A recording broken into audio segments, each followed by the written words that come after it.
Bueno, muy bien. Damos inicio entonces a la mesa penal. La voy a moderar. Los expositores van a ser quienes me acompañan: el doctor Alberto Reyes, quien es presidente de la Asociación de Magistrados, ministro del Tribunal de Apelaciones del primer turno, también docente universitario. Tenemos en la mesa a la doctora Graciela Gatti, también ministra del Tribunal de Apelaciones del primer turno, que ha participado intensamente en todo el proceso de implementación del nuevo Código Procesal Penal. Y tenemos también a la doctora Beatriz Garriel, jueza del Tribunal Organizado de tercer turno. Todos han tenido una participación intensa en lo que es la reforma procesal. Y bueno, el panel se va a desarrollar a partir de determinadas preguntas, que algunas las hemos recibido del público y otras se han planteado desde la práctica y desde diferentes posturas jurisprudenciales o trabajos doctrinarios. Bien, antes de dar apertura al panel, de alguna manera, como para aclarar previamente, si bien estoy con subrogante en Maldonado, ya había quedado con algunas audiencias fijadas para hoy a las 14:30, por lo tanto a las 12:30 voy a estar retirándome. Espero que el panel siga y que haya mucho interés en seguir después de esa hora, por lo tanto el doctor Reyes va a quedar a cargo. Hasta las 13 horas en todo caso máximo, ¿sí? Para que se arme debate. De alguna manera vamos a estar planteando preguntas todo el tiempo, por lo tanto, como va a ser muy puntual, esperemos que el debate se haga para la parte final y vayan tomando nota de lo que les interesa, así podemos avanzar en el tratamiento de los temas. Alguna cosa que quería decir antes de abrir es algo que me ha parecido interesante de las jornadas, que tiene que ver con el tema transversal o interdisciplinario del tema cautelar, y una de las cosas que ayer se habló y que hoy también se retomó, en especial en la mesa de procesal civil, en la mesa de familia, es el tema del lenguaje, y cómo muchas veces el tema cautelar de alguna manera ha inundado determinado tratamiento de resoluciones, que después, cuando nos ponemos a hilar un poco más fino, aparece todo el esquema de autosatisfactivas, provisionales, y nosotros tradicionalmente siempre las autosatisfactivas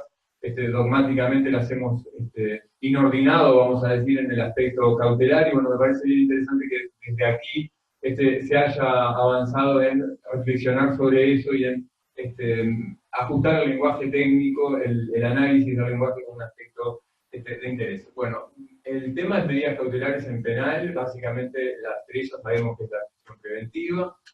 Algunos han dicho que es una institución maldita del derecho procesal penal. Y bueno, básicamente temas que ya se han tratado, como la incidencia del tiempo en el proceso, el tiempo en sí mismo, el tiempo de las medidas cautelares y las tensiones que se dan en el derecho penal, y como esos conflictos inmanentes, vamos a decir, que tienen que ver básicamente con la persecución penal, la debida diligencia, algo que la Corte Interamericana ha trabajado bastante, sobre todo en el caso de Ciudad Juárez. Y también, por otro lado, bueno, los derechos de los imputados, las garantías constitucionales. A partir de ahí, doy paso entonces al debate y tenemos algunas preguntas disparadoras. Si les parece, empezamos con una que tiene que ver con temas más generales. Está planteado así: ¿qué relevancia tiene la legitimidad del sistema en la resolución cautelar penal? Sobre este tema se ha hablado bastante y hemos trabajado en algunos cursos el tema de los jueces como garantes también de la legitimidad del sistema. La pregunta tiene que ver con eso. ¿Es relevante la legitimidad del sistema? El concepto o la expresión, mejor dicho, está en una sentencia que dictó el tribunal, donde citando, no era una sentencia que cita un análisis muy profundo de Luche, referente en línea también con nos advertía, o nos advirtió Binder, que estuvo acá, que en general siempre se tiende con las corrientes garantistas y el acento puesto en la garantía del proceso penal acusatorio a una cuestión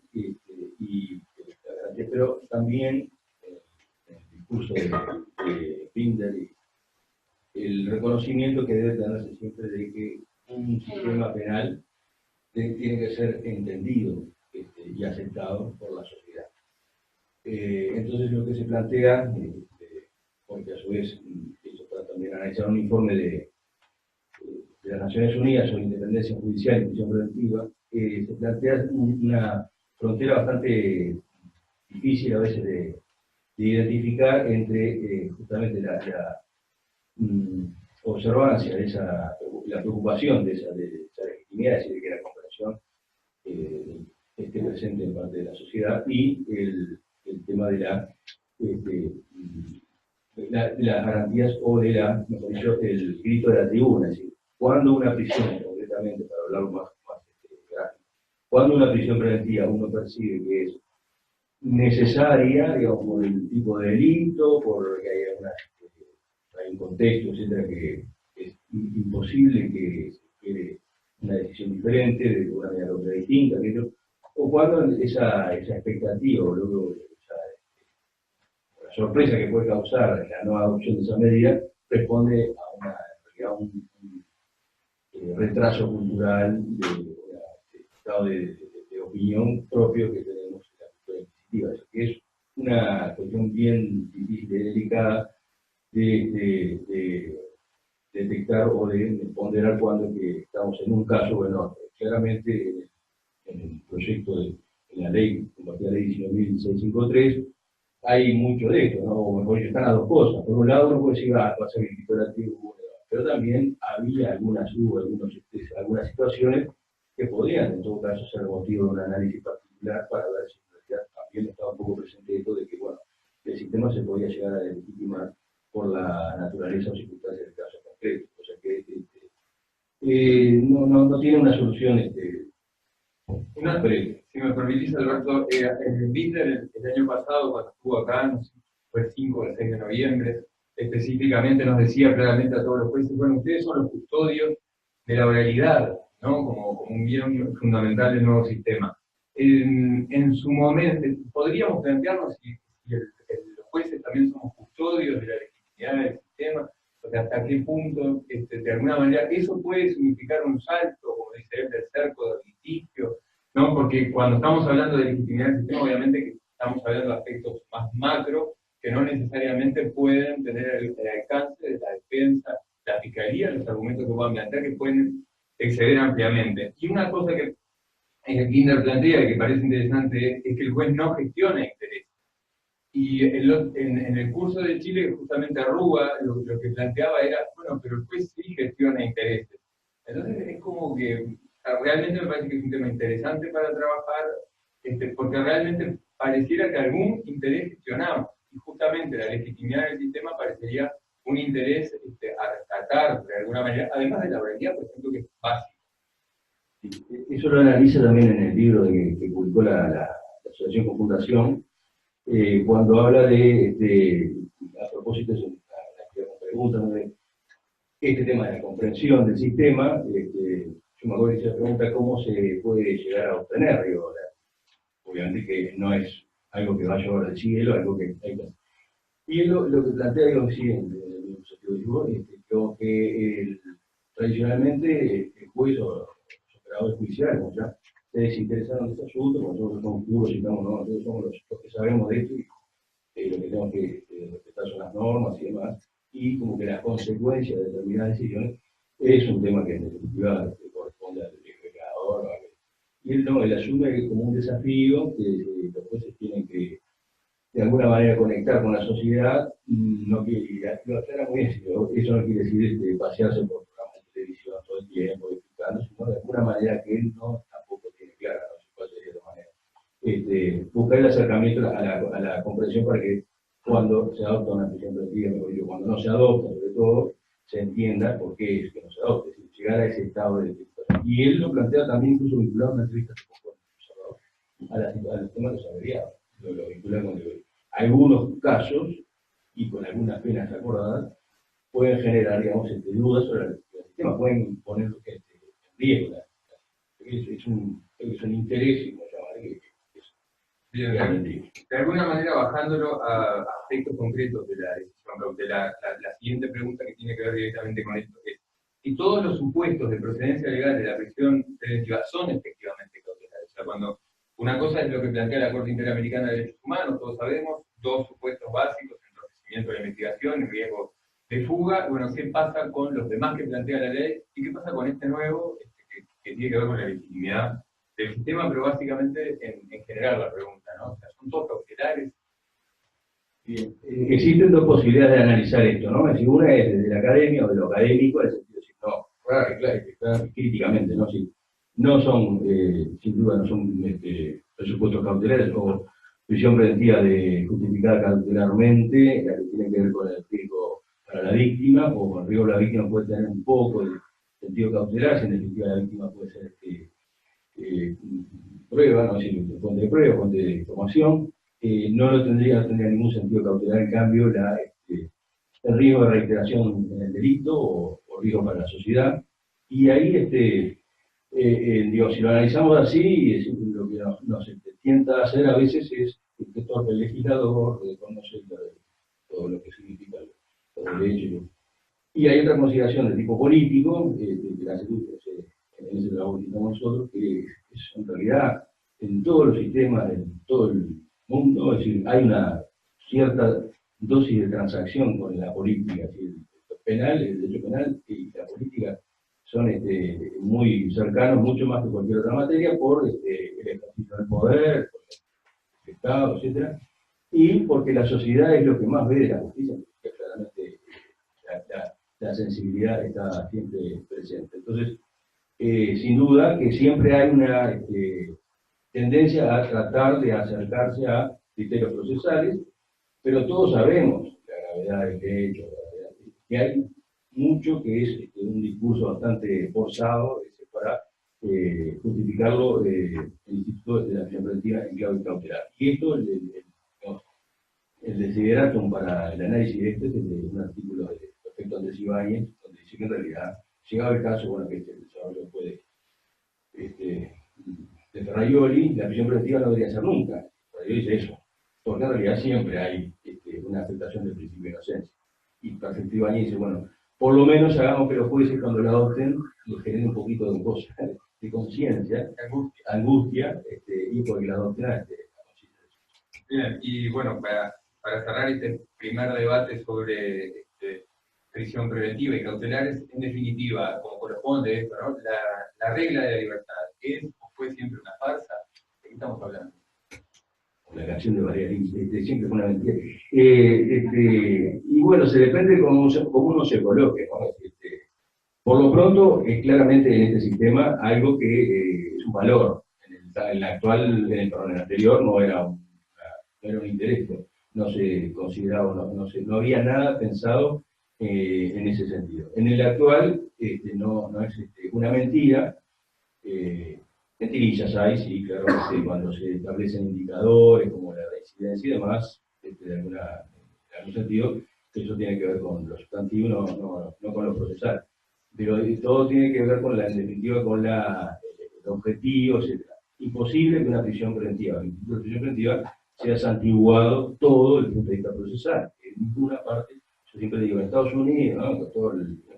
Cuando el hecho es gravísimo, ¿qué hacen? Le fijan una fianza que es imposible de cubrir. Entonces, ahí los hechos es un adelanto, una pena anticipada, disfrazada, digamos, con una consideración cautelar.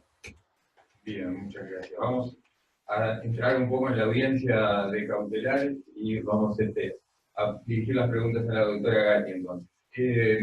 Hay un trabajo de Germán Olivera en una revista de Derecho Procesal que es muy interesante en cuanto a él plantea algo que ya después de que los jueces habíamos trabajado mucho, qué pasa con las cautelares, con producción de pruebas, sin producción de pruebas. Y bueno, ese artículo, Germán, hace un tiempo plantea si hay acuerdo de Fiscalía de Defensa sobre prisión preventiva en la audiencia de cautelares, no habría ningún problema y ni tampoco habría que realizar el debate. Y bueno, a partir de esto, como el pie para empezar a hablar un poco de la audiencia de cautelares y su desarrollo. Si quiero, doctora, empezamos con esta que me parece bien interesante y después vamos desarrollando. O sea, básicamente la pregunta es, ¿requiere debate y resolución judicial? O sea, resolución judicial en el sentido de no un acto homologatorio, sino una resolución judicial motivada con todos los elementos, cuando hay un acuerdo de partes sobre la medida cautelar, sobre cualquier medida cautelar, y en especial, ¿qué pasa si la medida cautelar sobre la que hay acuerdo es específicamente la prisión preventiva? Entonces, bueno, buenos días a todos, un placer estar aquí. Bueno, la pregunta realmente es muy interesante y se conecta directamente con el desarrollo de la audiencia de medidas cautelares, audiencia esta que puede ser una parte de la audiencia de formalización o una audiencia independiente. Y se conecta también con el rol del juez en esa audiencia, es decir, qué es lo que debe asegurar ese juez en esa audiencia y a qué debe atender, y con los estándares probatorios que debe manejar el juez en esa audiencia. Nos estamos planteando entonces la participación de un juez en una audiencia previa a juicio o ajena al juicio, independiente del juicio, y que tiene por fin determinar si se va a adoptar o no una determinada medida cautelar, que puede ser cautelar o no. Por lo tanto, lo que va a tener que hacer el juez es asegurar que exista un debido contradictorio, generando que las partes puedan aportarle la información de calidad para que pueda llegar a una decisión debidamente fundada en la medida que partimos de la base, por lo menos en esa línea, de que no es una opinión unánime, aunque es la que mayormente maneja la jurisprudencia, en cuanto que en principio no se requiere el diligenciamiento de prueba, es decir, el establecer que existe semiplena prueba no significa que deba producirse prueba necesariamente en audiencia. Sí deberá la Fiscalía justificar que tiene las evidencias suficientes que avalan la eventual participación del imputado en el hecho y luego también, evidentemente, respecto al riesgo procesal. Pero sí, para no irme por las ramas, ¿qué debe hacer el juez? Identificar los hechos controvertidos y, por lo tanto, en esa argumentación contradictoria que surgirá entre las partes, determinar sobre qué puntos se requiere que la Fiscalía justifique los elementos de prueba que tiene y cuáles no. Yo creo que el hecho de que la defensa no controvierta no elimina el rol de contralor del juez, que debe velar porque este contradictorio se verifique. Debe asegurarse también que el imputado tenga claro, más allá de lo que la defensa esté planteando, qué significa esta aceptación por parte de la Fiscalía. Lo mismo que le exigimos a la hora de controlar el consentimiento con relación a un proceso abreviado, debería exigirse en este mismo momento. Es decir, si la defensa dice estamos de acuerdo con la prisión preventiva, habrá que preguntarle y deberá ese juez que está cumpliendo un rol de garantía, y de ahí la importancia de que se haya separado esta figura del juez de juicio, justamente su importancia como garante de los derechos del imputado a la hora de asegurarse que está comprendiendo lo que está sucediendo y a lo que se está renunciando, ¿verdad? Y asegurarse también que existen elementos en función de lo que plantean las partes. Esto no significará exigir pruebas, sino asegurarse de que lo que plantea una parte ha sido controlada por la otra, que ha habido acceso a la carpeta. Por supuesto, el estándar de contralor y el estándar de exigencia va a reducirse o a disminuir en la medida de que estemos frente a hechos que no han sido controvertidos, pero deberá asegurarse de que a esos hechos tiene debido conocimiento de la Fiscalía, que el imputado entiende lo que está haciendo y que existen elementos que los sostienen y que la defensa ha tenido acceso a ellos en función del acceso a la carpeta que ha debido tener previo a la audiencia y para poder participar en la audiencia. Hay una cosa que se plantea siempre, es como un principio, una máxima, sin controversia no hay justicia, ¿no? Que justamente nos ayuda a pensar estas cosas.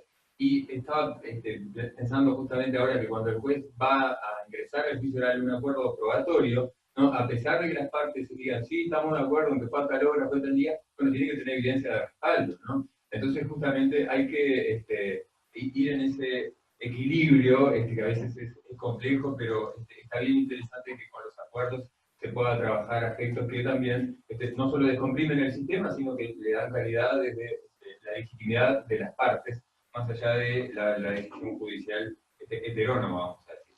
Bien, siguiendo un poco con el... no sé si querés decir algo más, seguimos entonces con las preguntas. Algo como para ver un poco la dinámica de la audiencia. La resolución cautelar en la audiencia de medidas, ¿tiene que ser una resolución única después del debate de las partes o, teniendo en cuenta los elementos, puede ser una resolución escalonada? Y a partir de ahí seguimos con algunas otras preguntas, pero me parece que está bueno focalizarnos en esa porque hace bien a la lógica del trabajo judicial. Sí, esta es una pregunta que es sumamente práctica y que tiene que ver con el trabajo día a día de los jueces que están resolviendo medidas cautelares en sus respectivas audiencias. El código no nos da un lineamiento claro en cuanto a si debe existir una resolución única respecto de todos los puntos que se plantean en la audiencia, aunque la regla ha determinado que primero se hace el control de detención, después se admite la formalización y a partir de ahí se empiezan a discutir las medidas cautelares. Cuando discutimos sobre medidas cautelares, ¿sobre qué estamos discutiendo? Bueno, básicamente sobre la existencia del elemento material, es decir, la eventual existencia de delito y participación del imputado en el mismo, el riesgo procesal, que justifica la medida cautelar que se trate, y eventualmente también la duración, si estamos de esa medida cautelar, ¿verdad? Fundamentalmente estamos hablando de prisión preventiva, la duración de esa prisión preventiva, que deberá analizarse, y si es prisión preventiva también deberá la Fiscalía justificar que no son suficientes las demás medidas que obran también previstas en el Código. La pregunta entonces apunta si todos estos elementos tienen que ser planteados por las partes en un único planteo, en distintos, y si esto lo va a resolver en una única resolución o lo va a ir resolviendo escalonadamente. El Código no nos da una respuesta clara. Yo lo que he visto hasta ahora en gran parte de la práctica que se está desarrollando en los juzgados de primera instancia es el de considerarse que no todos los jueces lo hacen así, pero los que han llegado al tribunal en su mayoría sí, es el de adoptar una única resolución cubriendo todos los elementos que involucran a una decisión vinculada a una medida cautelar. Si bien esta es la posición que más o menos todos han adoptado, yo en realidad postulo un criterio distinto, siguiendo un poco la técnica que propone Leticia Lorenzo desde Neuquén, que parte de la base de fraccionar los distintos momentos de esa decisión. ¿Por qué? Porque apuntan a elementos distintos que no nos deberían condicionar unos con otros y porque además permiten un mejor desarrollo de la estrategia de la defensa, que es un elemento muy válido y un elemento también a tener presente en esta audiencia. En primer lugar, entonces, lo que propondríamos sería atender al elemento material, es decir, la Fiscalía deberá plantear y justificar en función de las evidencias con las que cuenta cuál es el eventual delito y cuál es la participación del imputado que atribuye, justificándola en función de lo que tiene en la carpeta para que pueda ser viable la adopción de una medida cautelar, es decir, que haya semiplena prueba de la participación del imputado en ese hecho delictivo. Ese primer elemento que se va a determinar en función de la argumentación de las partes, ¿verdad? Será un primer punto de decisión para el tribunal. Y una vez que tenga resuelto ese punto, pasará entonces a considerar el riesgo procesal. Y una vez que tenga establecido el riesgo procesal, en función también de la argumentación de las partes y de la contradicción que se genere en la audiencia, pasará a determinar cuál es el plazo de duración de esa medida cautelar. Es decir, planteamos una decisión en 3 momentos por lo menos, donde va acotando cada uno de los puntos y no volvemos atrás. Es decir, bueno, el elemento material está justificado. Cuando digo que el elemento material está justificado, es partiendo de la base de un efectivo contradictorio, es decir, un contradictorio donde las partes puedan ir y venir en los puntos que están planteando y no con una actitud, diríamos, flexible del desarrollo de la audiencia y no un simple planteo de esta es la posición de la Fiscalía, traslado a la defensa, resuelvo. Porque ahí no voy a tener, seguramente no voy a tener información suficiente, me van a quedar muchos puntos sin poder sacarle a las partes, y yo como juez lo que voy a estar buscando es tener la mayor información posible para poder adoptar esa decisión. Una vez que solucione ese punto y tengo, bueno, está justificado el elemento material, en función de tales y cuáles elementos, paso al riesgo procesal que la Fiscalía me va a tener que identificar. Es decir, el riesgo procesal que yo planteo en este caso es este. Acá no valen fórmulas genéricas, acá necesitamos cuestiones concretas que la Fiscalía plantee sobre las que poder debatir, sobre qué extremos fácticos me estaba pasando la Fiscalía de ese riesgo procesal. Y una vez que yo lo tengo justificado, bueno, el riesgo procesal está bien, ¿cuál sería la duración de la medida en función de las necesidades de ese proceso? Esa es la solución que postulamos. Bueno, justamente en ese trabajo, ¿no?, de ir organizando la audiencia, de pautar la audiencia, es el rol del juez en lo que es la conducción de audiencias propiamente dichas, y yo creo que viendo audiencias en comparado, vamos a decir, que vimos en Chile, viendo audiencias también simuladas de otros compañeros, era una cosa que se veía muy claro como si uno desde el principio a las partes les explica, bueno, acá se va a trabajar de esta forma, el debate fluye de una manera muy dinámica. Bien, entrando un poco en otro aspecto, pero bien concreto, que tiene que ver con el tiempo y también tiene que ver con la necesidad de la medida, en cuanto a planteos que a veces se hacen en la audiencia. ¿Qué pasa si, por ejemplo, como uno de los argumentos, la Fiscalía dice, bueno, pero este hecho es un hecho complejo, supongamos, donde hay varios imputados o posibles investigados?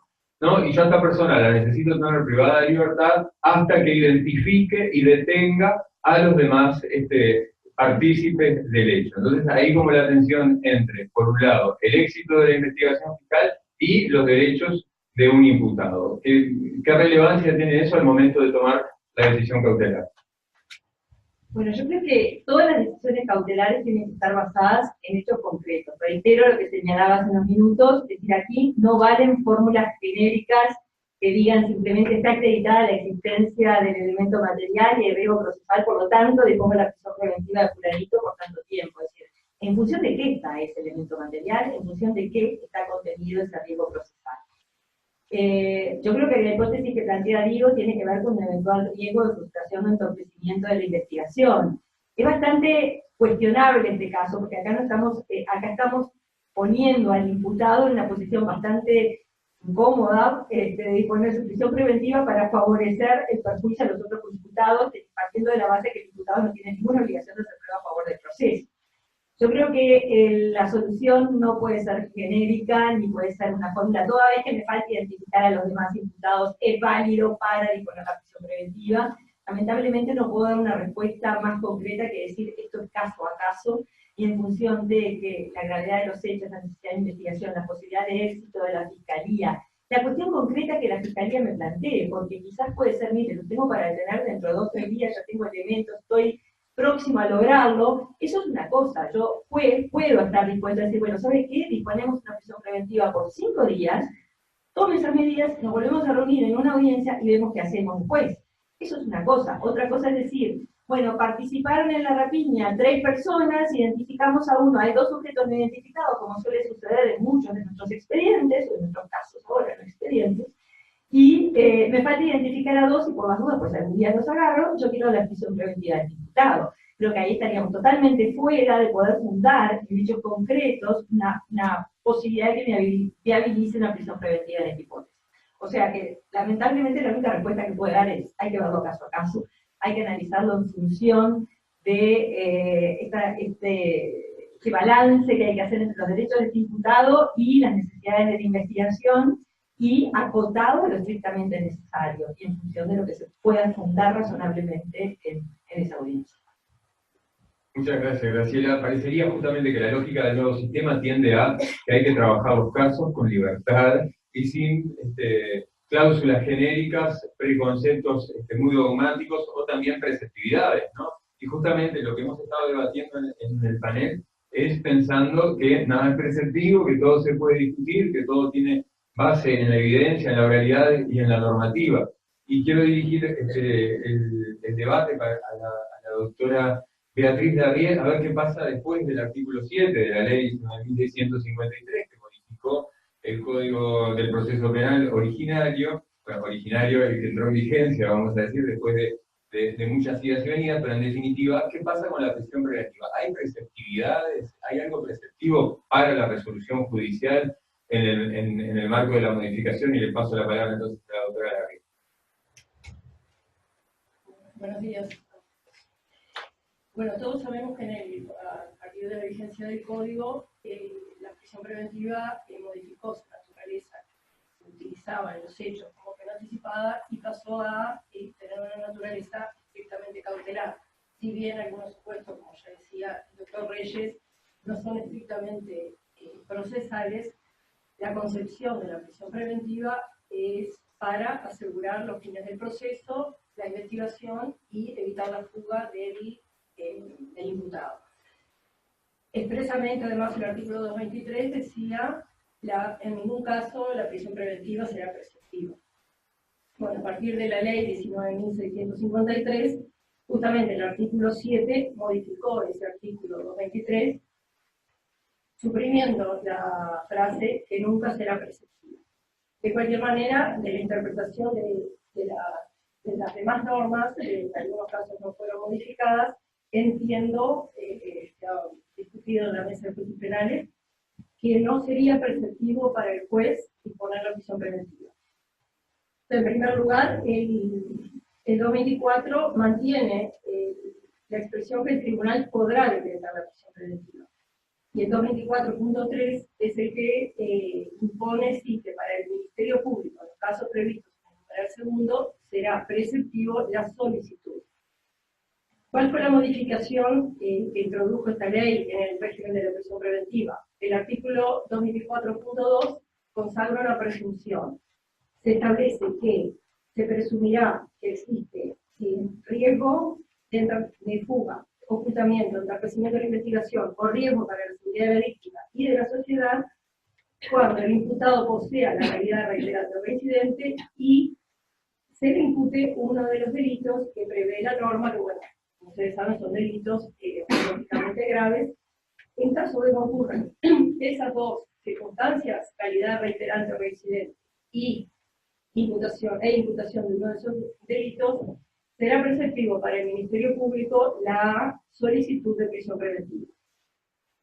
En las discusiones que hemos tenido, se ha entendido en general que esa preceptividad no alcanza la resolución judicial, que se trata de una presunción no absoluta, por lo que podría, dándose al debate que presente la defensa, la oposición que presenta la defensa, los argumentos, en caso que presentara argumentos que desvirtúen esa presunción de riesgo procesal, podría no hacerse lugar a la prisión preventiva. Sin duda es un caso difícil, tanto por la naturaleza de los delitos, bueno, como por la calidad de reincidente o reiterante que exige la norma, que prevé la norma.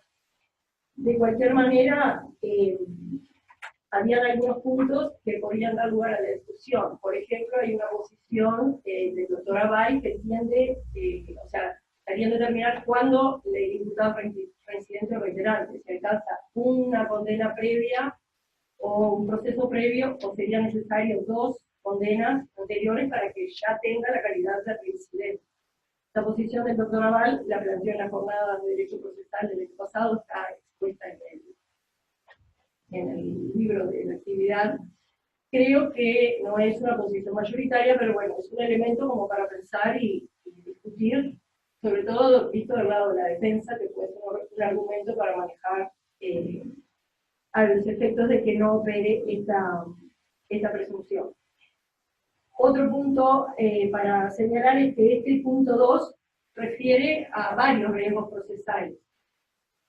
Lo que se entendió también en la discusión de la mesa penal es que el fiscal de cualquier manera tiene que, o sea, que invocar cuál es el riesgo existente en el caso y en el caso concreto, porque el artículo se refiere a fuga, ocultamiento, entorpecimiento, o sea, todos los riesgos se entienden presumidos, pero creo que en el caso el fiscal tendrá que identificar, bueno, hay riesgo de fuga o hay peligro de entorpecimiento, porque hay riesgos que, como saben, son contradictorios. Si hay riesgo de fuga, no hay riesgo de entorpecimiento de la investigación. Entonces tendrá que el fiscal invocar cuál es el riesgo concreto que en el caso existiría, y eso podrá ser controvertido por la defensa, de manera que si tiene argumentos suficientes, bueno, podrá hacer que la resolución judicial no haga lugar a la prisión preventiva. De cualquier manera, reitero, tratándose de los delitos que se enumeran en el artículo,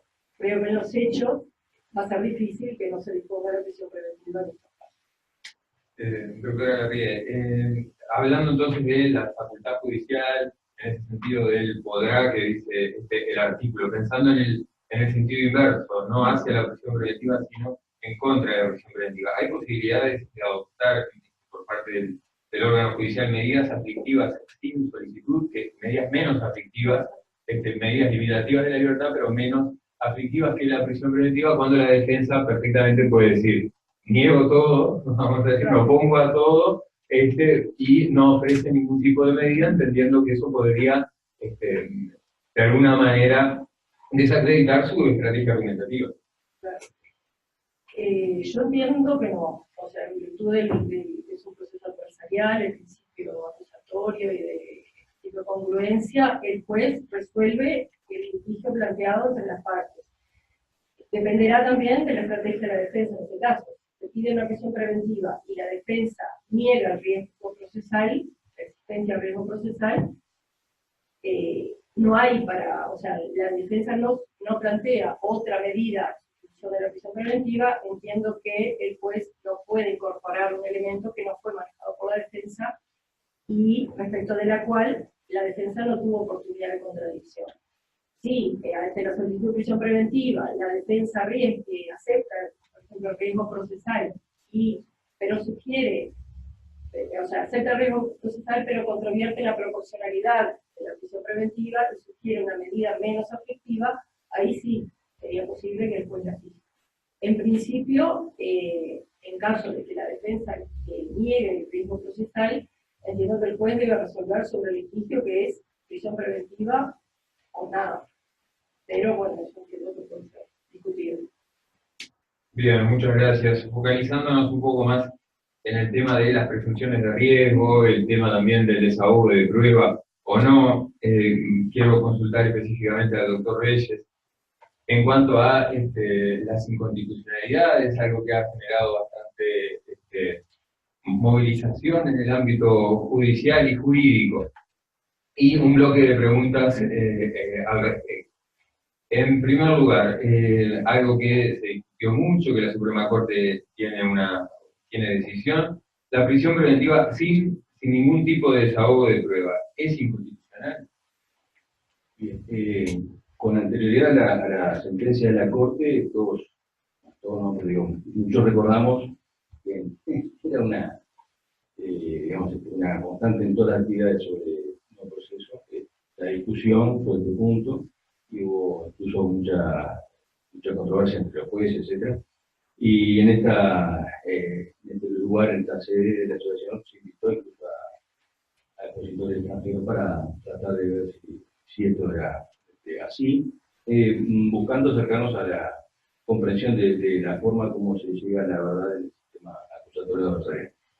La sentencia de la Corte, creo, yo le estaba contando todavía, me parece que dejó el tema ya sin objeto, como una cuestión de debate, me parece a mí, porque en nuestro país es el encargado de decir si una ley funciona o no, y lo laudó por unanimidad, diferentes argumentaciones, que no era inconstitucional. A pesar, al margen, yo coincido con eso, y creo que todos acá coincidimos con esa posición.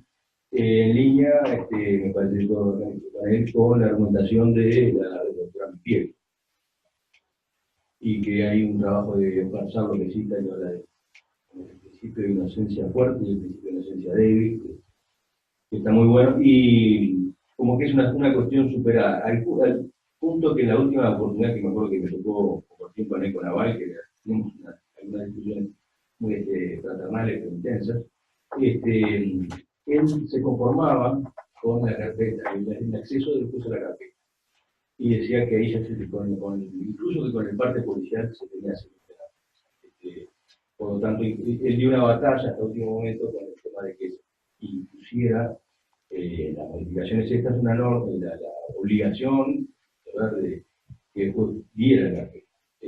O sea que ya el tema pasó a otro lugar, ¿no? Es decir, ya no era la discusión, la inconstitucionalidad no estaba en el sentido que el 15 de la Constitución exigía actividad judicial y desahogo judicial de pruebas, sino que el concepto de la idea de que el juez tenía que tener una apreciación directa de la información que no fuera mediatizada por las partes. Es decir, que Aval se conformaba con la posibilidad o la necesidad, porque lo planteaba con términos imperativos, de que el juez accediera a la carpeta.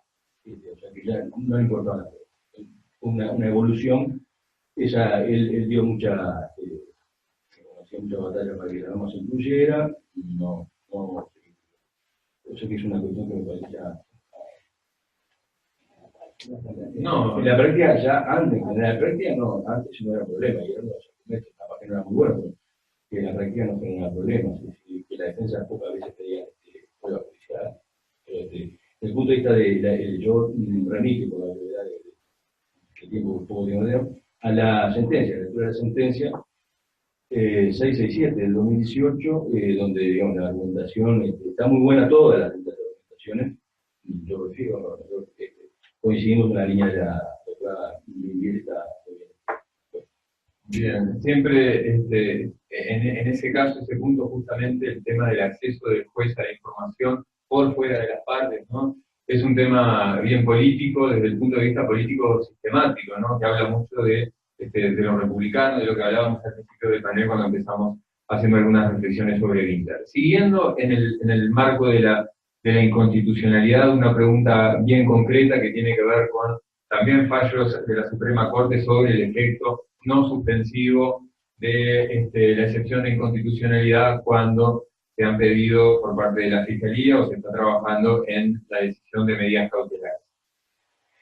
En ese caso, si la excepción de inconstitucionalidad se interpone, no ya durante la audiencia de cautelares, sino antes, en el momento de la formalización, ¿bien? O sea que, ¿cuál sería la conclusión? También hay efecto no suspensivo de la excepción de inconstitucionalidad en ese caso, y la dirijo al doctor Reyes. Muchas gracias. No tenemos, es decir, la respuesta es, digo, no, pero el tema es cómo argumentar que no, pues, todos recordamos que modificó el código, una modificación del código, no tiene nada que ver con mensaje por escrito en el sentido de endurecer, limitar la brigada y todo lo demás, se hicieron algunos ajustes, y un ajuste que está introducido fue, a propósito de algunos sonados casos, que la prisión preventiva se podía disponer a pesar de la oposición del sistema de contrariedad. 1.3. Ahora, habla de medidas cautelares todo el tiempo y no plantea el escenario supuesto de la impugnación de la solicitud de formalización o de la audiencia, ¿no? Al margen de que se pidan o no medidas cautelares. Entonces, ¿qué pasaría? No es un supuesto de laboratorio, sino que es un caso de declaración. No sé si lo tendrá la Corte, supongo yo, o lo habrá, no creo que tan rápido lo haya rechazado, pero digo, en rigor no está incluida en la previsión. Como decimos vulgarmente, uno tiende a buscarle la vuelta para que, bueno, no debería suspender, ¿no? Una formalización. Yo planteaba esta situación como asimilable a cuando se plantea la inconstitucionalidad de la situación a la audiencia 126. Entonces hubo casos sonados donde lo que yo recuerdo era lo que hacía la Corte, esperaba ahí prácticamente en la puerta de la presentación y la despachaba, rechazándola, diciendo, el argumento era de que no se sabía si se iba a aplicar la prisión preventiva. En esa audiencia no sabía qué iba a pasar, ni siquiera si se iba a procesar, etc. Y uno de los criterios de la jurisprudencia de la Corte de que la ley no se sabe si se va a aplicar. Y con eso la sabemos acá. En este caso no sé qué va a pasar, pero el tema está. El planteo se hizo en un caso, generalizado.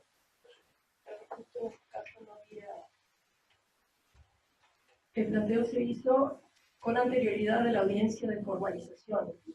Había una solicitud de formalización y antes de la audiencia uno de los defensores presentó la inconstitucionalidad de la solicitud de formalización.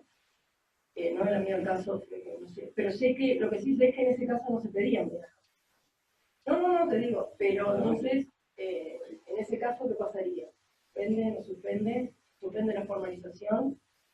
Si no hay medidas cautelares, o la suspende antes, y si después el fiscal iba a pedir una medida cautelar, ¿cómo queda? Una pregunta abierta, bien. No, en realidad bien interesante. Creo que con la doctora Gatti, obviamente habíamos compartido algo. Si quiere decir algo usted. Bueno, en realidad la verdad que el caso es más que dudoso porque toda la solución de este tema es más que dudosa, porque si uno lee la Constitución, a mí no me queda nada claro de que se pudiera después decir que no había un efecto suspensivo. Creo que la Constitución no se planteó esta hipótesis, planteó la suspensión. Si bien me parece mucho más razonable la solución a la que se llegó primero por vía jurisprudencial y luego por vía legal. El punto es también a qué efecto se pide. Es decir, si se pide si plantea la inconstitucionalidad de la formalización, se van a pedir medidas cautelares y la inconstitucionalidad no impide la adopción de medidas cautelares, como parecería que no lo impide, ¿cómo hago para poder adoptarlas si freno el proceso antes? Entonces, a mí lo que me parece es que si el efecto suspensivo se da una vez que se adoptaron las medidas cautelares, yo para determinadas medidas cautelares requiero formalización, porque el problema acá es la prisión preventiva, básicamente. Entonces, y para que requiero formalización, entonces yo entiendo que puedo llegar hasta la medida cautelar, debería poder seguir con la formalización, en el supuesto de que se esté pidiendo una medida cautelar y los efectos de poder dictar esa medida cautelar y luego suspender allí. Es sumamente opinable porque claramente el artículo 221 habla de que no se suspenden las medidas cautelares dispuestas. Yo sé que es muy discutible, pero creo que apunta a lo que fue la intención del legislador cuando consagró este artículo, que iba en línea con lo que había sido la decisión previa de la Corte de no dejar sin efecto medidas cautelares, no dejar de adoptar medidas cautelares, porque creo que en el caso donde se planteó no se habían llegado a adoptar, en virtud de la inconstitucionalidad de la formalización que se planteó previamente. Entonces creo que en línea con esto, lo que la ley hace, recoger lo que había sucedido, era de forma legal a lo que era una decisión judicial, la interpretaría de esa manera.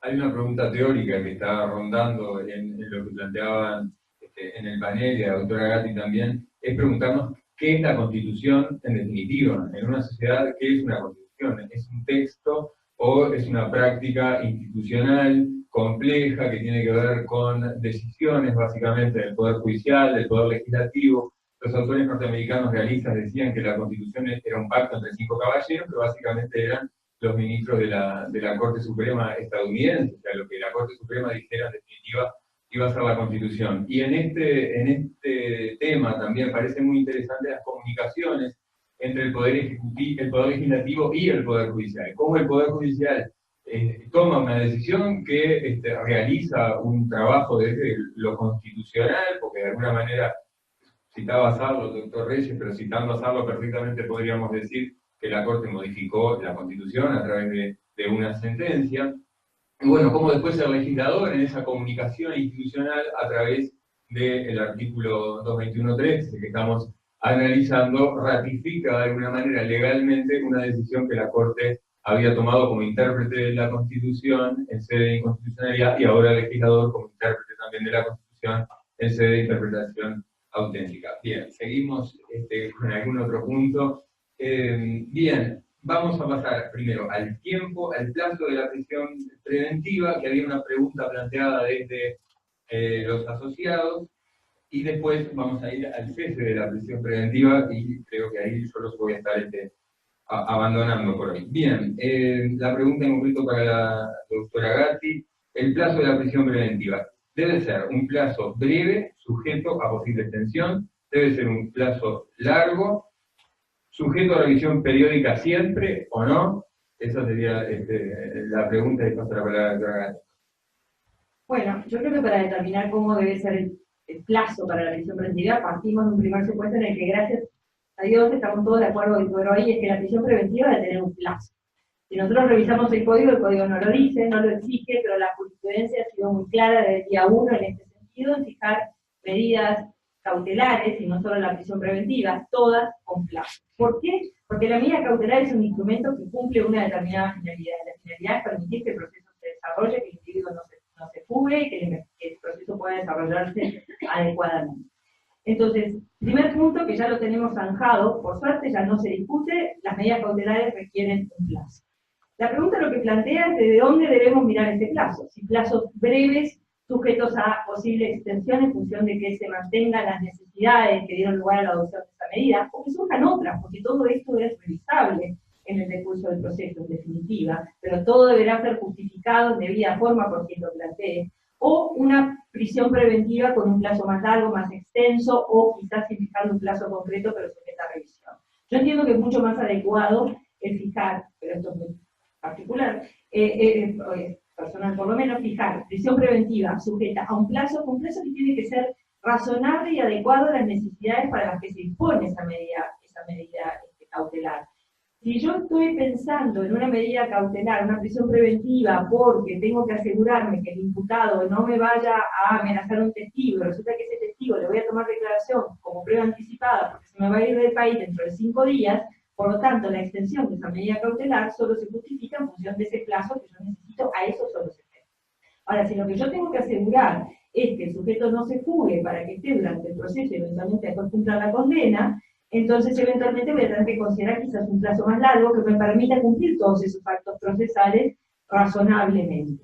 Si la Fiscalía me va a tener que justificar también dentro del plazo que tiene de investigación antes de formular su acusación, qué plazo necesita o qué plazo está estimando para presentar su acusación, porque quizás para un caso donde tiene toda la prueba, una hipótesis de flagrancia, lo único que le falte sea recabar más a fondo la declaración de algunos testigos, armar el escrito de acusación y nada más, yo evaluaré entonces cuánto puede llevar cuánto pueden llevar de tiempo cumplir esos actos, dar el traslado a la defensa, convocar la audiencia de control de acusación y eventualmente llegar a juicio. Ese es un plazo, y distinto sería si me dice que tiene que cumplir unas pericias complicadísimas, y sobre todo cuando no tenemos tantos peritos disponibles como ocurre en muchos lugares del país. O sea, yo me inclinaría, primero, siempre lo que diría sería, siempre con plazo, sujeto siempre a revisión en función de las circunstancias del caso, y preferiblemente entiendo plazo predeterminado. Creo que es de muy buena técnica lo que están haciendo los jueces hoy por hoy,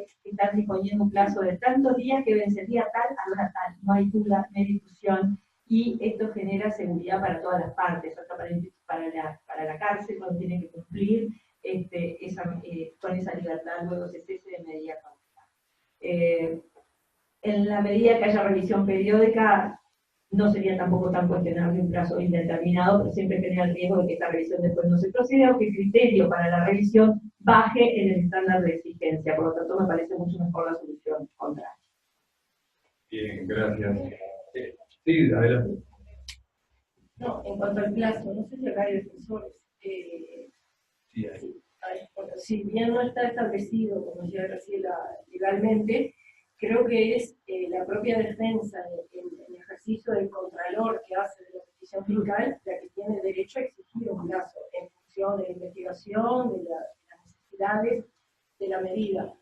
Pero aun cuando no haya un fundamento legal, justamente para la proporcionalidad de la medida, el uso racional de las medidas cautelares que propicia el Código, es un ejercicio bueno de la defensa reclamar que ese plazo se establezca y bueno, que pueda ser sujeto a revisión o prorrogarse si la cautela se necesita, pero a pesar de que no haya una norma legal, y como bien se empezó a aplicar desde el inicio, pero en caso de dudas, digo, creo que es necesario que la defensa lo plantee como contralor, en el ejercicio de la contradicción, justamente que tiene el proceso, para racionalizar el uso de las medidas cautelares. No, algo en el marco hay algo en el marco del mismo tema que parece interesante, que no sé cómo se está trabajando, creo que la defensa no lo está planteando así, es que la defensa siempre tiene el arma de pedir una audiencia, no importa para qué. Pido audiencia y el juez se la tendría que dar. No, claramente, porque es uno de sus derechos. Y una cosa que a los jueces, obviamente que nos puede generar un poco de incomodidad, decir, bueno, pero ¿para qué será esta audiencia? Bueno, pero en definitiva, justamente la oralidad del adversarial y el acusatorio es esto. Vamos y las cosas las planteamos y las resolvemos en la audiencia. Porque está todavía la práctica esa de plantear todo por escrito, después en la audiencia ir a reproducir, que justamente eso le quita fuerza al sistema y potencia. La oralidad, si bien el Código solo prevé la tramitación de la solicitud de prisión preventiva en audiencia, creo que hemos entendido que es buena práctica, justamente en la aplicación de los principios de contradicción y oralidad, que todas las solicitudes relativas a las medidas cautelares se planteen y se debatan en audiencia y se resuelvan en audiencia, porque es allí donde las partes van a proporcionar toda la información necesaria para que el juez adopte la resolución. No está previsto, cierto que no está previsto, porque en algunos casos se remite la vía incidentaria, el incidente puede ser por escrito o en audiencia. Yo creo que debemos tender a que todas las cuestiones se debatan en audiencia, como dice Lorenzo, que es una metodología de trabajo. Todo lo que hay que resolver se discute en audiencia con los principios de oralidad, contradicción, y se resuelve por el juez en audiencia. Siguiendo con los planteos, una cosa bien interesante y que se lo voy a plantear al doctor Reyes, es, bueno, en definitiva, que es una pregunta retórica, en parte, porque todos sabemos cómo es nuestra realidad, pero los jueces, ¿qué garantías tenemos cuando adoptamos una medida no privativa de libertad, cuando puede estar en juego sobre todo la seguridad de la víctima, los derechos de la víctima? Pero En definitiva, el sistema nos garantiza que podemos adoptar una decisión de calidad, con legitimidad también para el sistema. Parecería que no, ¿no? Es decir, la pregunta está referida, calculo, a las otras medidas, como si la fuera la prisión preventiva. Y es un poco a veces que como que todo nos, inconscientemente nos condiciona la decisión de que la prisión preventiva estaba cantada. Sabemos que las otras medidas son insuficientes, pero claro, lo que la pregunta encierra es, las asumimos como insuficientes porque no tenemos garantía, justamente porque la autoridad encargada de eso no puede dar esa garantía, y en ese caso, ¿qué es lo que deberían hacer los jueces? ¿No? Y ahí nos vamos a un terreno que me parece que excede todo este ámbito, es decir, que es como todo. ¿Qué pasa con la ley de género? Claro, es decir, ¿qué hacemos con esa ley? Como no se puede aplicar o es difícil de aplicar, no hacemos nada o tratamos de hacer cosas. Y entonces digo, no, hay una cuestión hasta el punto de vista, me parece, de ética, de la ética y de colaborar en las condiciones de las posibilidades. Y yo lo vincularía también con un poco en materia, digamos, de medidas alternativas. Yo creo que la cuestión de la congruencia tendría que flexibilizarse. En la medida que si alguna medida que pide, que se acuerdan, fuera del ámbito de la realidad, o que tuviera alguna chance que después incidiera en la determinación de la medida de acuerdo, de la prisión preventiva, se apuntara a algo que tuviera sentido, ¿no? Esto lo hemos hablado también en la mesa penal. Algunos fiscales incluso ya están agarrando un poco la onda, ¿no? Es decir, la presentación ante la autoridad, ¿qué sentido tiene? La prisión domiciliaria, ya, digamos, por dificultades, lo que sea, o prisión domiciliaria que no tiene nada que ver con el delito, yo qué sé, cuando hay claramente posibilidad de una medida diferente, bueno, creo que hay algunas veces se puede plantear la cuestión del principio de inocencia, no lo podemos dar a tratar como culpable si no tiene sentencia, etcétera, en caso de que sea una prisión preventiva. Yo pienso que los jueces tienen un papel, un rol, en el sentido de identificar algunas medidas distintas que las que se puedan pensar por las partes, o mejor dicho, no pensar, mecánicamente plantear que vaya, se presente los domingos, los sábados en la seccional a firmar, y ahí tenemos problemas prácticos, porque justamente las limitaciones de recursos y demás, en algunos departamentos se ha planteado en el interior, sobre todo, no, a los jueces, por favor, díganle que no le ponga más esta medida, porque es un fiscal que la pide y los jueces que simplemente la aceptan. Entonces, tenemos que aceptarlo, ese tipo de cosas. Que el sistema nos da, pero también nosotros me parece que a veces tenemos que buscar alguna cosa que esté un poco creativos y proactivos con el conocimiento de las limitaciones, ¿no? Es decir, tratar de causarlas en la medida de nuestras posibilidades. Obviamente, no es esto, bueno, como no se puede asegurar que vaya a cumplir la prisión domiciliaria o lo meto preso, pero hay que ver si esa prisión domiciliaria tiene sentido, ¿no? Es otro tipo de situaciones. Capaz que la estamos poniendo en una situación de prisión domiciliaria cuando no se justifica y hay otra cosa que se puede hacer. Me quedó una cuestioncita con la, no sé si lo vamos a resolver, pero es con el tema de la preceptividad, entre comillas, de la prisión preventiva, cuando el 227, cómo queda después de que la nueva ley que impone todas esas presunciones, etcétera, para los determinados delitos, ¿qué pasa con el 227? Que no distingue los delitos, y que da indicadores de riesgo, etcétera, para los delitos en general. Entonces se puede plantear, o se plantea en la mesa, si son compatibles las dos normas. Una norma que habla de una preceptividad, entre comillas, de todos los delitos, es sustituida, o mejor dicho, se le adiciona una que prevé lo mismo, con un poco más de rigor, tendiendo más a la preceptividad sin animarse o sin quedar establecida como precepción absoluta, para determinados delitos graves. Entonces digo, claro, que involuntariamente el legislador derogó el 27, no sé, digo, es una cosa que para los defensores se pueden plantear. Y hay fiscales acá, no hay fiscales, por el tema del plazo. El plazo es un dolor de cabeza, el tema del plazo. En otros países fijan un poco más el plazo, y los plazos a veces no tienen sentido que se pidan, que se planteen plazos para determinar, cuando se invocan determinado tipo de situación. como fundamento de la prisión preventiva. Si yo, como fiscal, la planteo como necesaria por el riesgo para la víctima o el riesgo para la sociedad, por la reiteración del delito, lo que sea, ¿el plazo para qué?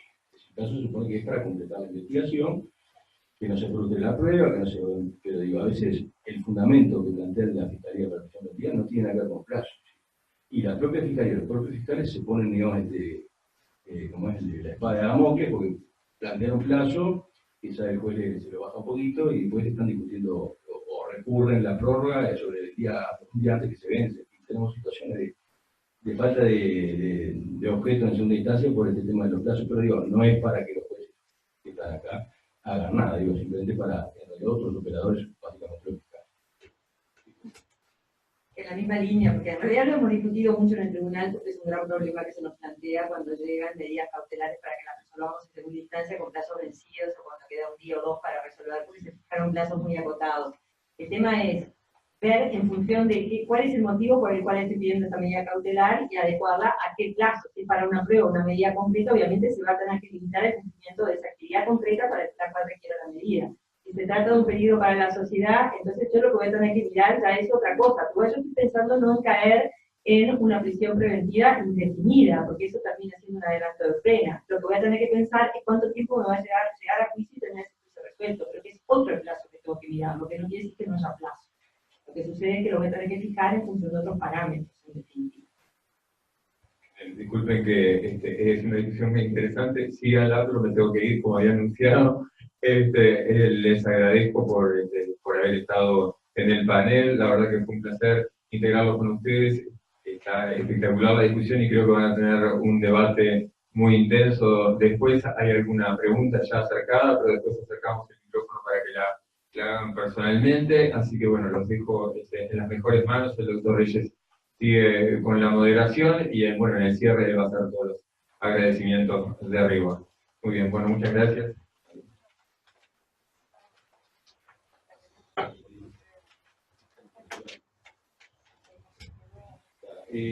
Sí, retomando lo del plazo, claro, sí, está bien, el plazo no es para que, bueno, no, como es riesgo para la sociedad, no hay plazo ninguno, en realidad el plazo va a ser el plazo de la investigación, va a estar de alguna manera funcionando como incentivo a la aplicación de un plazo, pero digo, ese plazo tiene, digamos, otras características y otras exigencias.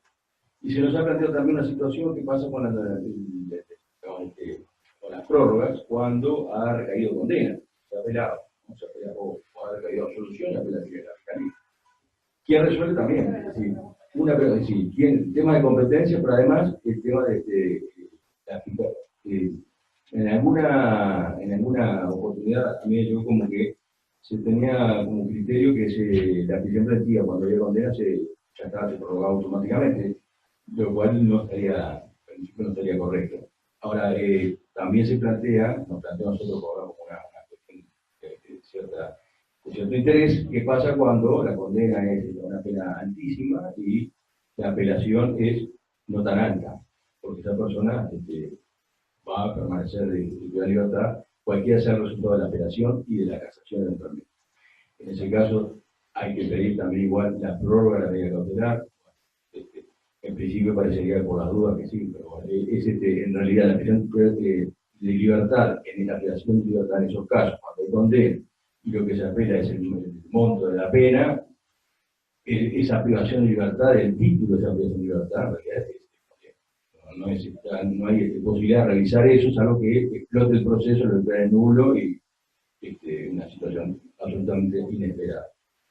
Preguntas del público. ¿Qué peso tiene la opinión de la víctima en la adopción como en el levantamiento de las medidas cautelares? Creo que depende de cuál sea el riesgo procesal que estemos considerando. Obviamente, si estamos considerando el peligro para la víctima o riesgo para la víctima, evidentemente es un elemento fundamental a tener en cuenta, es decir, saber cuál es la situación de esa víctima, que no será planteada por la propia víctima si está en la audiencia o por el Ministerio Público como argumento para fundar la medida cautelar.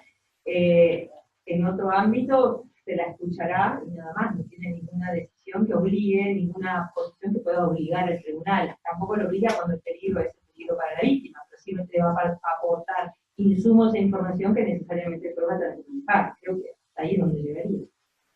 Sí, yo creo eso, porque la víctima tiene información para pedir medidas de protección o medidas cautelares de aseguramiento sobre los bienes del imputado o tercero, o sea, civilmente responsable. En la medida de esa legitimación creo que puede incidir en la decisión. En el resto sí, la podrá oír, pero no tiene legitimación. Bien, la competencia que siempre, ¿qué pasa con la prórroga de las medidas cautelares luego que se supera la etapa digamos, después de la intervención después de garantía, cuando está digamos, en juicio, se vence, o cuando ya están en segunda instancia? Que sería pues competente para adoptar, para proveer para decir, para proveer. Para resolver la prórroga. Y esto lo hemos discutido en la mesa penal, y en principio estaríamos, creo, en el consenso de que sería un juez garantía de tomar esta decisión. Así que, con eso, el caso no se nos ha planteado, ¿no? Poder evitar que se directamente se solicite en el tribunal, como en el viejo sistema, ¿no? Que estaba admitido, pero con discusiones, y se podía elegir por parte de la defensa plantear el cese de una prisión preventiva en el juzgado que la dispuso o en el tribunal de apelaciones si tuviera físicamente pelean. Ahora no sé, no se nos ha planteado, pero podría. En realidad, todo parte del hecho de la regulación que da el nuevo código, los artículos 24 y 25, que habla de actuaciones previas a la audiencia de juicio y parece vincularlo a un criterio temporal. Entonces, parecería que hasta determinado momento interviene un juez y a partir de determinado momento, desde el punto de vista temporal, interviene el otro. En realidad, yo creo que esto tenemos que mirarlo más que desde el punto de vista temporal, con cuáles son las funciones de cada uno de los jueces y a qué apunta esta división entre los dos jueces. Interpretando todo armónicamente, creo que podemos llegar a la conclusión, además usando algún elemento de texto coadyuvante, como por ejemplo la competencia del juez en lo que tiene que ver con las medidas sobre los bienes, por ejemplo, que cuando son dispuestas a solicitud del Ministerio Público las revisa el mismo juez que las expuso, hay normas expresas en ese sentido. Podemos llegar claramente a la conclusión que cuando el artículo 25 habla que el juez que interviene, el juez de garantías interviene en las audiencias previas, es decir, son todas las audiencias ajenas al juicio, eso es lo que quiere decir con previas, son todas las audiencias que naturalmente o en general se desarrollan de manera previa, pero no necesariamente, porque la cautelar en general es previa al juicio, pero puede darse en cualquier momento, que la Fiscalía pide una medida cautelar, o que la pida, o la defensa pide una revisión, o que la Fiscalía pide una revisión, modificando, aumentando una medida cautelar. Entonces parecería que lo lógico es el juez de garantía, y no se nos ha planteado, y no tengo entendido que se haya planteado en ningún otro tribunal todavía, no lo escuché por lo menos, que se haya planteado el pedido de medidas cautelares estando una causa en segunda instancia. Yo creo que deberíamos seguir el mismo criterio y entender que se puede garantía, con lo cual además garantizamos la existencia de una doble instancia, y porque la finalidad es exactamente la misma. Yo creo que además está bien claro hoy por hoy que el tribunal que interviene en segunda instancia interviene únicamente a los efectos de lo que han sido, de resolver los agravios que le plantearon. Por lo tanto, entender también en la medida cautelar excedería de algún modo la competencia de este juez, como si se le plantearan cuestiones sanitarias de una persona que está privada de libertad, por ejemplo. ¿No?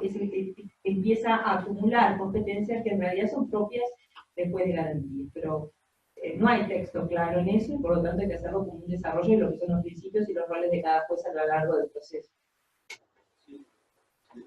Como texto se podría acudir a que establece el doble tribunal. El doble tribunal, sí. El doble tribunal ¿qué significa? Entonces, podemos hablar del doble juez, y también ahora se acuerdan, hay doble tribunal. Si el tribunal que resuelve o un recurso de apelación contra la prisión preventiva, no puede ser el juez que resuelva la apelación de la sentencia definitiva. Que está para ustedes el tema de si ya está, digamos, incorporado al sistema, que yo, de que no se acuerde, todos los tribunales se acuerden y los juzgados se acuerden, no se remita al mismo tribunal donde antes no pasaba nada. Sí, entonces decíamos, como decía la sala, la oportunidad de decidir el recurso de apelación modificación del procesamiento somos nosotros mismos. Difícil, salvo que cambiar alguna, entonces metíamos presión al nuevo, a la nueva. La imparcialidad del tribunal de apelaciones, naturalmente, tenía los mismos problemas que el de primera instancia. Así que sería un argumento, si tiene que resolver alguna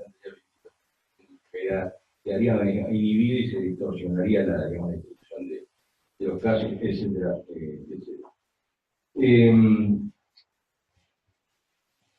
¿Qué más quedó? Bueno, no sé si hay alguna pregunta del público. Alguna, siempre puedo dar más preguntas, nos llamamos algunas, pero ¿quisieran ustedes hacer alguna o un comentario? Quedó algo de adolescente que no dijimos nada. Alguien planteó una inquietud, pero creo que es un colega o una colega, y como es una actividad específica, bueno, trataremos de contestar eso con rigor.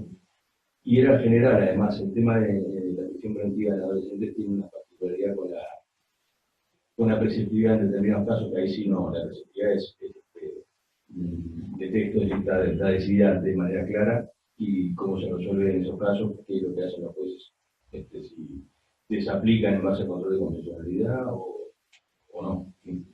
Supongo que sería por ahí. ¿Alguna pregunta? ¿Tienen un comentario? No. Ahí vamos a un año del código. En un momento el código estaba siendo, digamos, bombardeado y el sistema, con algunas salvedades, bueno, no, el problema de la implementación, cuestión que hoy creo que eso está un poquito más tranquilo. Y pienso que de alguna manera, a pesar de todo, la falta de una política institucional seria en el sentido de coordinar acciones, a poco tiempo del Ministerio Interior, sabemos algunos resultados, cuestionamientos, etc. Hoy eso está un poco bastante mejor, y concretamente en lo que tiene que ver con esto de la prisión preventiva, yo creo que me equivoco, me parece que se está, digamos, de alguna manera entendiendo un poco más por parte de la gente. Creo que lo que está costando más de entender es de los acuerdos de los abreviados.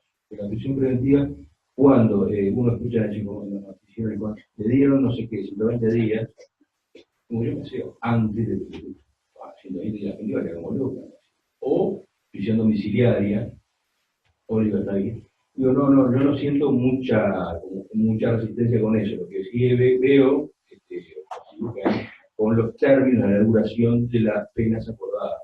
Ahí, pero no es el tema de este panel, en todo caso lo venimos en otra oportunidad y en otra actividad. Con la prisión preventiva, en definitiva, yo creo que no ha sido tan traumático pasar, porque en realidad, en un balance, digamos, bastante optimista, yo creo que se está adoptando en general con criterio, tratando que ese criterio sea cautelar. Después creo que han respondido en sentido muy bien, parece que no. Ahora sí, claramente la prisión preventiva no funciona como regla a título de adelanto de pena. Eso la prueba es que las quejas de los fiscales del interior, sobre todo de los fiscales, que los lleva, creo, muchas veces lo que los condiciona a ellos mismos solicitar el plazo antes de que se imponga el juez, para decir, con un plazo el juez más o menos hace la pierna y pone la medida, porque si no, capaz que si no le pido plazo, no la deporto. O sea que en definitiva creo que a pesar de las carencias que todos sabemos que tuvo la implementación y las modificaciones en último momento y la preparación de los jueces, etcétera, los jueces creo que han respondido, uno habla siempre con un poco de subjetividad, pero creo que han respondido al desafío de un cambio de matriz tan fuerte, ¿no? Como el que se tuvo en todos los países que han tenido la reforma, pero en el nuestro, con los mismos jueces que teníamos trabajando en el distrito anterior. Así que bueno, preguntas, ¿no? Un bonus track. La colega, doctora Beatriz Garrié, hizo una presentación muy buena, una PowerPoint, que está muy completa, Y dijo, no, eso no, porque habíamos adoptado un formato de más, de cuestiones un poco problemáticas. Pero vamos a difundirlas todos los que se han inscrito para esta actividad, y van a decir, bueno, menos mal que está la está muy buena. Y bueno, muchas gracias a todos y hasta la próxima.